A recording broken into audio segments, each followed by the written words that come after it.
Hello po, tinanong po Daran Josie, magluto ya pong lengua. Po, magpabukal tayo po itambak. Kaya rin na yan po. Lawan tayo pa po kanya. Magtsaka tayo po manalip patatas. Gawa tamang mashed potato. Ay ba na yan po. Pabukal tayo po. Hindi na tayo pong asin. Kaya rin na yan. Tusukan tayo bang kanita balo. Tamang nung malambot siya po yung patatas. Tsaka tayo po panusukan makanya ng baka nito. Tintang gawa tinantaya pong gatas, paminta, ponderi cream, at saka tayo po bidurot makanya. Tinantay pa pong gatas, baka nita po tinya pong laso.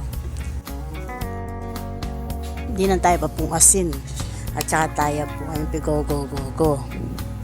Makanya mo po, tsaka tayo na po ang gisay pa pong karnitang bakal, bawang, sibuyas, dairy cream, o putang karni.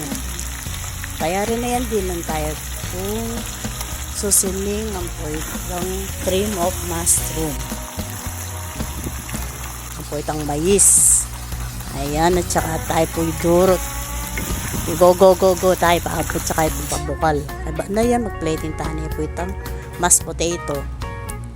Ayan, kaya rin na yan, kabit tayo po ito yung nilong tutang lengua. Dakal pong salamat.